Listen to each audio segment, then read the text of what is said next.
नमस्कार साथियों। हम लोग पढ़ रहे हैं आचार्य रामचंद्र शुक्ल, जिसमें हम लोगों ने काल विभाग वाला टॉपिक जो है वो ख़त्म कर लिया था। ये हम लोगों ने ख़त्म कर लिया था। हम कंटिन्यू करेंगे आज यहाँ से, जो कि ये वाला पूरा पेज, इसमें से बहुत सारे क्वेश्चन बनते हैं। देखिए मैंने इसे मार्क कर रखा है। अब इसको हम लोग रीड करेंगे और देखेंगे कौन से क्वेश्चन कहाँ से बन रहे हैं। ठीक है, पहले तो ये देख लीजिए, इसका नाम क्या है, आदिकाल, प्रकरण 1 और सामान्य परिचय। इसमें से पहला ही क्वेश्चन बन जाता है कि आचार्य रामचंद्र शुक्ल ने आदिकाल के बारे में किस प्रकरण में बताया है, 1 में, 2 में, 3 में या 4 में। तो आपका आंसर होगा प्रकरण 1। ठीक है, अब देखते हैं क्या है यहाँ से। प्राकृत की अंतिम अपभ्रंश अवस्था से ही हिंदी साहित्य का आविर्भाव माना जा सकता है। ये एक लाइन भी दे देंगे और पूछ लेंगे कि कथन किसका है, या फिर ये कह देंगे कि प्राकृत की अंतिम की जगह रख देंगे पहली अपभ्रंश अवस्था से ही हिंदी साहित्य का आविर्भाव माना जा सकता है, अंतिम की जगह और लिख देंगे प्रथम, और पूछेंगे इसमें से कौन सा कथन गलत है। तो आपको ये क्लियर करना है कि प्राकृत की अंतिम अपभ्रंश, ये याद रखना है, प्राकृत की अंतिम अपभ्रंश अवस्था से ही हिंदी साहित्य का आविर्भाव माना जा सकता है। ठीक है, इस लाइन से ही 2 क्वेश्चन बन गए आपके। उस समय जैसे गाथा कहने से प्राकृत का बोध होता था, वैसे ही दोहा या दूहा कहने से अपभ्रंश या प्रचलित काव्य भाषा का पद समझा जाता था। ये पूरा जो इतना जो स्टैंजा है, ये एग्जाम में आया हुआ है कि ये कथन किसका है। और ऐसा भी क्वेश्चन बना हुआ है कि उस समय जैसे गाथा कहने से किसका बोध होता था, तो ऑप्शन में प्राकृत, अपभ्रंश, ब्रज ऐसे दे देंगे। तो आपको ये क्लियर रखना है कि गाथा कहने से किसका बोध होता है, प्राकृत का। ठीक है, और दोहा या दूहा कहने से किसका बोध होता है, अपभ्रंश या प्रचलित काव्य भाषा का पद समझा जाता है। नेक्स्ट देखिए, अपभ्रंश या प्राकृत भाष हिंदी का, ये क्या कुछ दिख नहीं रहा, क्या है ये, हिंदी के पदों का सबसे पुराना पता तांत्रिक और योग मार्गी बौद्धों की सांप्रदायिक रचनाओं के भीतर विक्रम की 7वीं शताब्दी के अंतिम चरण में लगता है। ठीक है, अब ऐसे क्वेश्चन बन जाएगा कि सबसे पुराना पता कहाँ पे लगता है, तो कहाँ पे मिलता है, तांत्रिक और योग मार्गी बौद्धों की सांप्रदायिक रचनाओं के भीतर 7वीं शताब्दी में।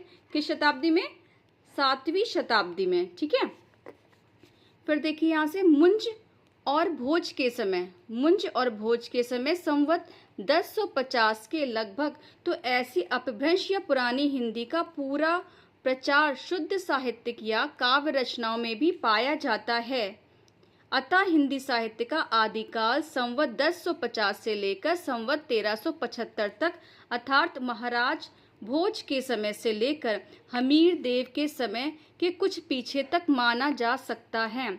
अब यहाँ क्वेश्चन बन जाएगा कि आचार्य रामचंद्र शुक्ल ने हिंदी साहित्य के आदिकाल का समय कहाँ से कहाँ तक माना है। तो यहाँ पे आंसर हो गया संवत 1050 से 1375, और ये भी है यहाँ इसका आंसर, महाराज भोज के समय से लेकर हमीर देव के समय के कुछ पीछे तक। ये भी ऑप्शन में ये लाइन देते हैं। ठीक है, यद्यपि जनश्रुति इस काल का आरंभ और पीछे ले जाती है। संवत 770 में भोज के पूर्व पुरुष राजा मान के सभा सत्य पुष्य नामक किसी बंदी जन का दोहों में एक अलंकार ग्रंथ लिखना बताती है, पर इसका कहीं कोई प्रमाण उपलब्ध नहीं है। ये बात तो जो बता दी है कि शुक्ल जी के अनुसार ये वगैरह है। ठीक है, फिर शुक्ल जी ने ये भी बोला है, लेकिन जनश्रुति ये भी है कि संवत 717 में भोज के पूर्व पुरुष कौन है, राजा मान के सभासद पुष्य। ठीक है, ये नाम आपको याद रखने हैं। पुष्य कहाँ है, राजा मान के बारे में क्या बताया शुक्ल जी ने।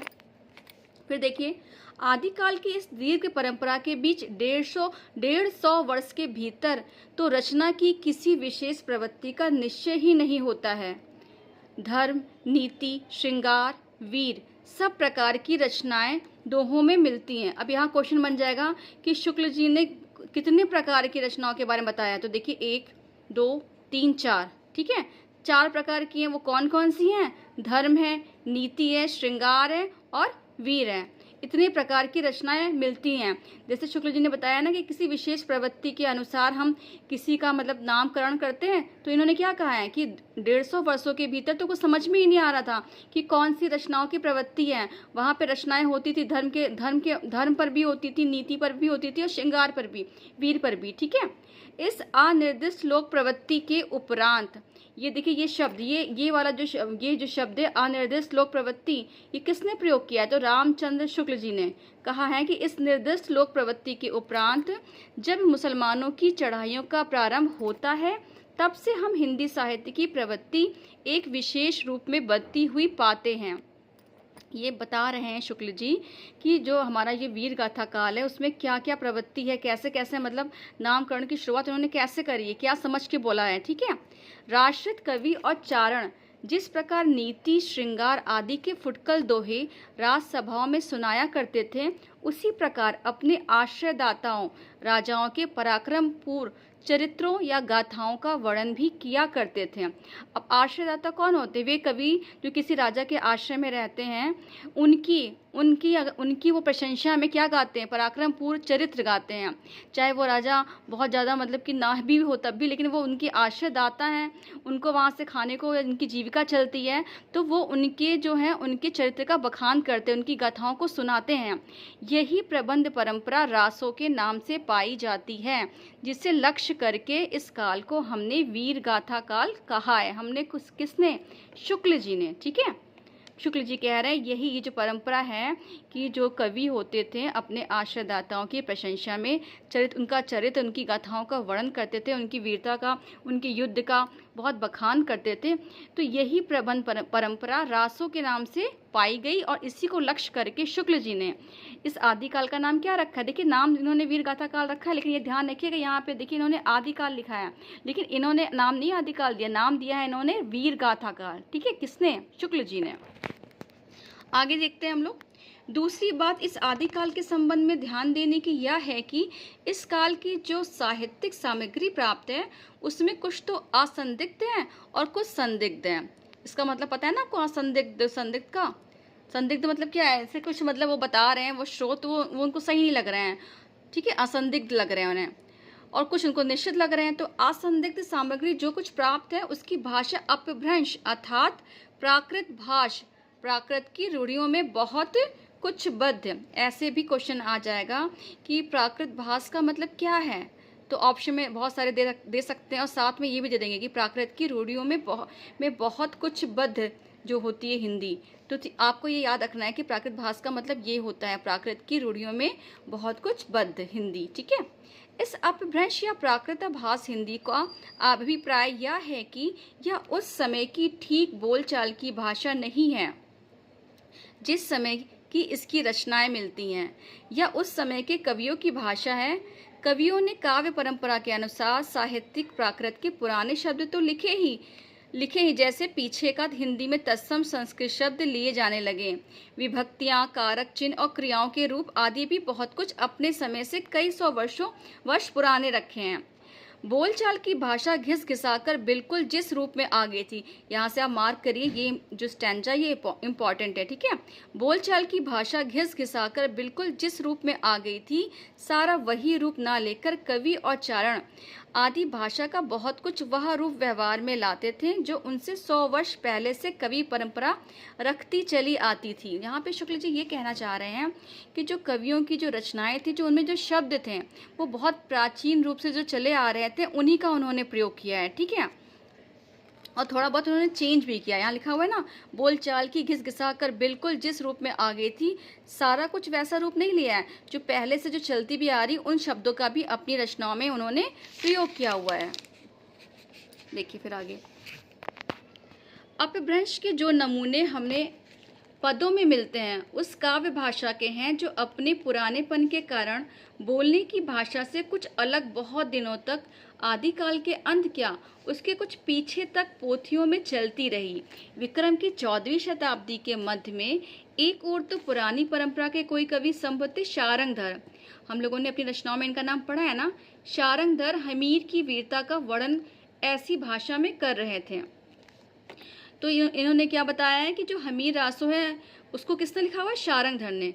और ये कब की बात बता रहे हैं? 14वीं शताब्दी के मध्य में एक और तो पुरानी परंपरा के कवि। यहाँ पे शुक्ल जी बता रहे हैं कि जैसे उन्होंने बता दिया है कि हाँ पुराने शब्दों के प्रयोग करते हैं, और यहाँ बता रहे हैं कि अपभ्रंश के नमूने भी पदों में मिलते हैं, उस काव्य भाषा के हैं जो अपने पुरानेपन के कारण बोलने की भाषा से कुछ अलग बहुत दिनों तक आदिकाल के अंत में किया, उसके आगे भी वो प्रयोग किए गए हैं। देखिए यहाँ पे क्या है? चल रही वीर हम मीर पाव भर मेड़े कम पई, दिग्मय रण अंधार धूल सुर रह आछ ही। दूसरी ओर खुसरो मियाँ, खुसरो मतलब अमीर खुसरो की बात कर रहे हैं वो, खुसरो मियाँ, देखिए उन्होंने खुसरो मियाँ शब्द से उनको संबोधित किया हुआ है। दिल्ली में बैठे ऐसी बोलचाल की भाषा में पहेलियाँ और मुकरिया कह रहे हैं। जो अमीर खुसरो इनके लिए प्रसिद्ध है ना पहेलियों के लिए। अब देखिए इनकी पहेली क्या है? एक नार ने अचरज किया, सांप मार पिंजरे में दिया। इसी प्रकार 15वीं शताब्दी में एक और तो विद्यापति बोलचाल की मैथिली के अतिरिक्त इस प्रकार की प्राकृताभास पुरानी काव्य भाषा भी भनते रहे। आपको रामचंद्र शुक्ल की भाषा पर ध्यान देना। देखिए यहाँ पे क्या कह रहे हैं? ये भनते रहे। अब देखिए ये शब्द हम लोग मोस्टली कहाँ कोई यूज़ करता है?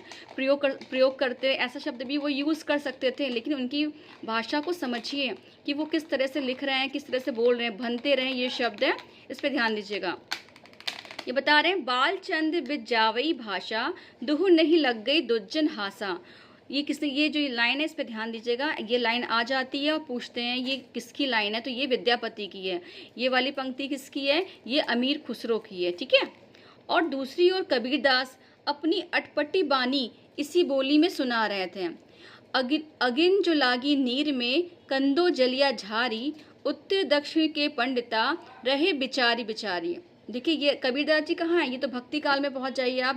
निर्गुण जो शाखा है उसके है ना कवि, लेकिन यहाँ पे उनके बारे में बता रहे हैं शुक्ल जी, ठीक है। अब सारांश क्या है? अब जो हमने एक पेज में पढ़ा है उसको ये बता रहे हैं। सारांश यह है कि अपभ्रंश की यह परंपरा विक्रम की 15वीं शताब्दी के मध्य तक चलती रही। एक ही कवि विद्यापति ने 2 प्रकार की भाषा का व्यवहार किया, पुरानी अपभ्रंश भाषा का और बोलचाल की देसी भाषा का। अब यहाँ पे क्वेश्चन बन जाएगा कि विद्यापति ने कितने प्रकार की भाषा का व्यवहार किया? तो 2 प्रकार की, ठीक है। इन दोनों भाषाओं का भेद विद्यापति ने स्पष्ट रूप से सूचित किया है। ये लाइन बहुत इंपॉर्टेंट है। ये आपने प्रीवियस ईयर के जो क्वेश्चंस देखे होंगे उसमें आपको बहुत बार मिली होगी। देसिल बैना सब जन मिठा ते तैसन जप्यो अवहट्टा। अर्थात देशी भाषा, देशी भाषा मतलब क्या? जो बोलचाल की भाषा में यूज होती है उसे देशी भाषा कहा गया है। सबको मीठी लगती है। इससे वैसे ही अपभ्रंश देसी, अर्थात वैसे ही अपभ्रंश देसी भाषा मिला हुआ। मैं कहता हूँ विद्यापति ने अपभ्रंश से भिन्न प्रचलित बोलचाल की भाषा को देशी भाषा कहा है। यहाँ से क्वेश्चन बनेगा कि विद्यापति ने अपभ्रंश से भिन्न प्रचलित बोलचाल की भाषा को क्या नाम दिया? तो क्या नाम दिया है? देसी भाषा, ठीक है। या देसी भाषा किसने नाम दिया हुआ है अपभ्रंश को? तो आपका आंसर क्या होगा? विद्यापति। अतः हम भी इसी अर्थ में इस शब्द का प्रयोग कहीं कहीं, हम कौन? शुक्ल जी कह रहे हैं ना, आवश्यकता अनुसार करेंगे। इस आदिकाल के प्रकरण में पहले हम अपभ्रंश की रचनाओं का संक्षिप्त उल्लेख करेंगे और तब देशी भाषा की रचनाओं का वर्णन करेंगे। कहाँ पर करेंगे? अभी जब हम आगे पढ़ेंगे, ये बता दिया शुक्ल जी कि हम आगे क्या पढ़ने वाले हैं। उन्होंने बता दिया है कि इस प्रकरण में हम क्या करेंगे, पहले अपभ्रंश की रचनाओं का संक्षिप्त उल्लेख करेंगे और उसके बाद देशी भाषा की रचनाओं का वर्णन करेंगे। अब इस पेज से जो क्वेश्चन बनेंगे वो क्वेश्चन बना के मैं आपको कल मॉर्निंग में क्वेश्चन पुटअप करूँगी। आप मुझे इसके आंसर बताएंगे, ठीक है। मिलते हैं आपसे अगली क्लास में।